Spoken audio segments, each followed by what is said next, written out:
Hey gang, welcome to the second video tutorial for Planate, our Joomla 2.5 and 3.1 template. So let's start real first by going over to our home page here, and let me show you where the documentation is. So if we go here to Joomla documentation, templates, let's head over here to page 3. And here is the documentation. Currently doing the video, so it's uploading here. And here's the basic module position layout for you. And then we can go down here and we'll see here's the template setup. This tells you about how to do it. And here's how you do the logo, the main menu, the inset module position, user 1, user 13, user 19, and so on. So anything you really need to know should be right in there, but let's go ahead and go through this video. So let's head back over to the website. Now let's go to the administration panel. So first let me go over the page class suffix that we were talking about in the first video, the way that you can go ahead and change content layouts. So let's go over here to the main menu, and let's see here. Here's the one column round. One column default, this is just the articles, the Joomla category blog. The round is the same thing, category blog. And what we do here to make the images round and to give it that layout is we go ahead and we go to the page display options. And the page class is blog round. So that's one column round. So what that's going to give you is content layouts, one column round. And if you don't have that suffix on it, you're just going to get the default look like this. So that's basically how you do that. Then we have some other content layouts like center featured, like this. So the way that you want to do that is it's basically the same method. So let's go over here to that menu link, and we've got center featured. So the page class for that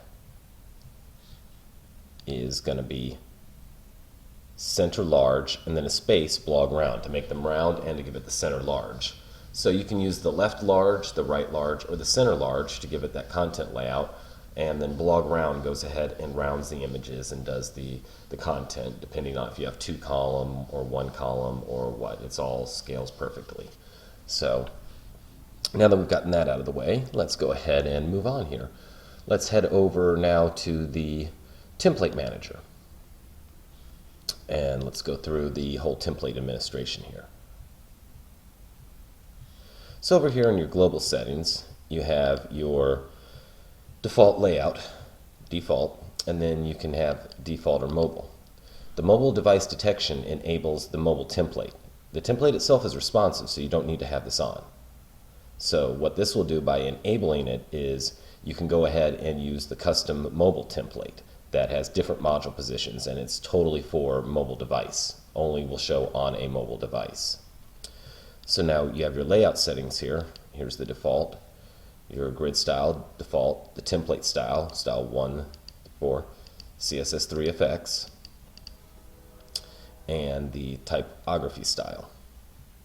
So we're going to go over here and we want to find out the layout of the template. You can always click on this and it's going to open up the layout for you in another window. So that's how you find your module positions and such. Mobile has basically the same things, but it's just for the mobile template. So let's go over to our grid settings now. Okay, the grid, this is the body. This is the main body wrapper. So if we're looking at the website here, we're going to see that the wrapper's basically around here. So if you look at the site, you'll see that the wrap's within here. And we have that main website width set at 1400. Then we have our header. You can make the header sticky or not, and that basically will keep the header in the same position as you scroll, or it'll scroll with the website. And then we have our menu here, and this is where you select your sucker fish, dual fish, or if you're using another menu module from somebody else, you'd probably want to select no so our styling doesn't interfere.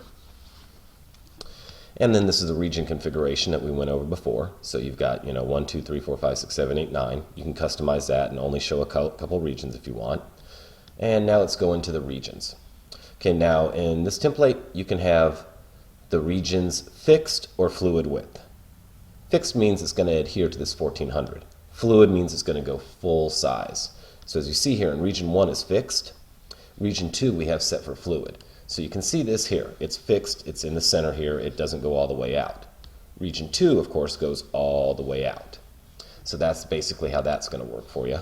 And then you've got your padding top and bottom, left and right, and this is the mobile hide width. So if you want to hide this region, if you don't want it to show up on mobile, you just set it for whatever width the site's going to be. So like let's say you want to hide it on an iPhone in portrait view, then you probably want to pick 320 and so on. So, and that's for every single region has these options. So we've got 9 regions in here. Here's your footer. And this is the left and right columns now. Since we're using Bootstrap for this, you basically think of your left and right and your component area, which is in the middle, or your modules in the middle. And they all have to have a 12-column span. So out of 12 columns, the left width is going to be 3. And the remaining will take up the rest of the 12 column.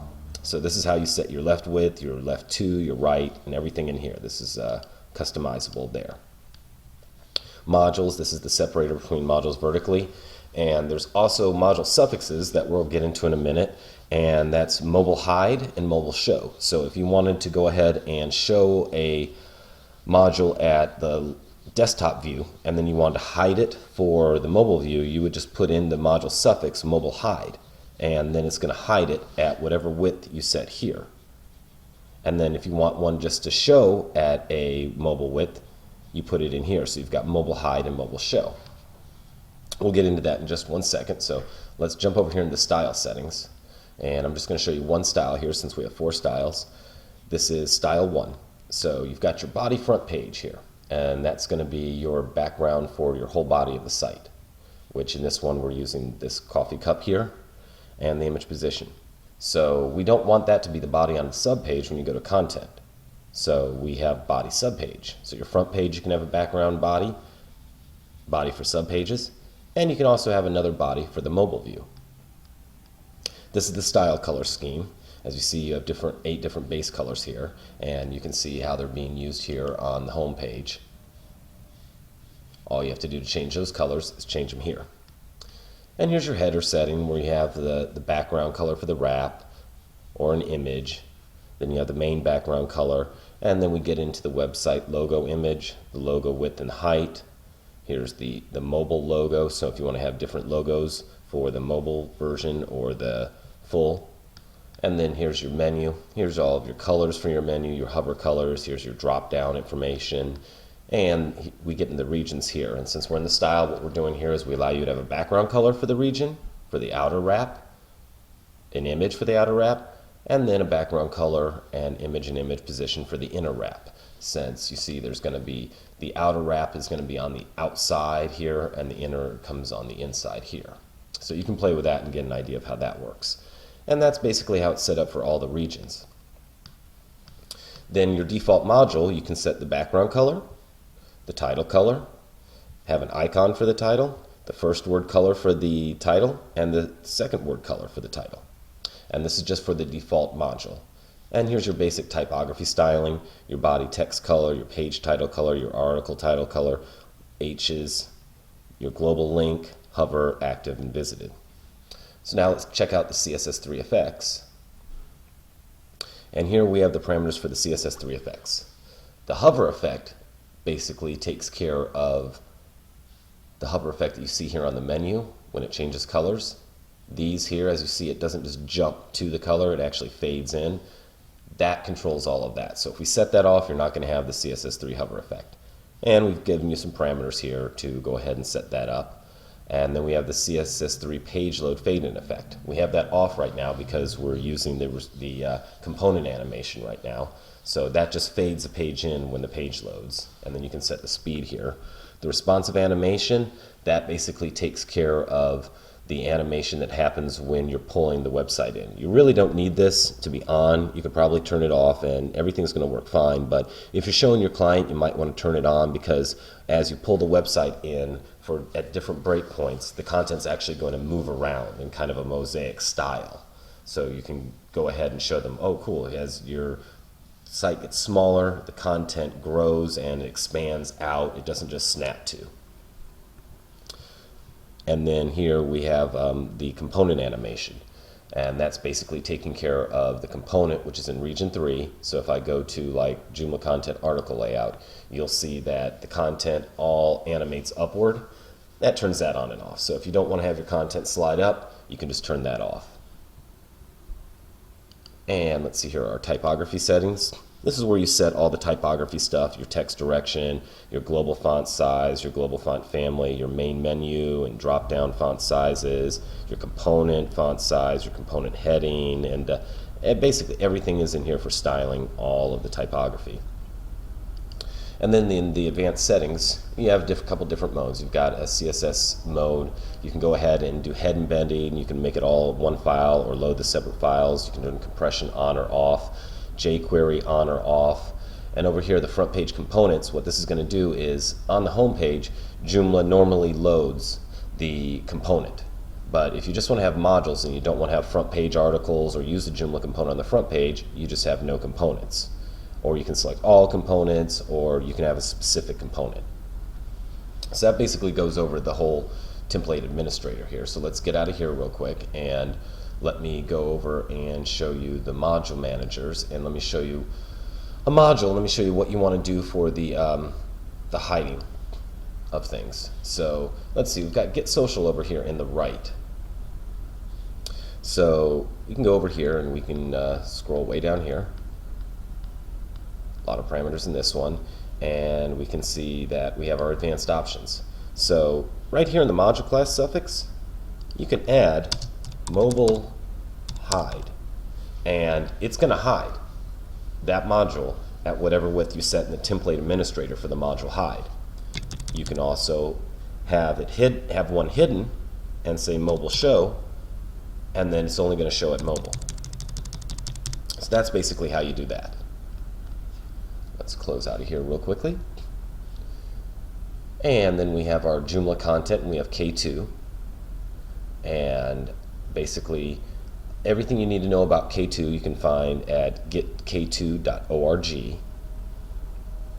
And this should pretty much sum everything up for you here on how to administrate your site. If you have any more questions, feel free to send us a support ticket or look for an answer on our forum. And I hope this has given you a little more insight into how our templates work, and we'll see you in the next video.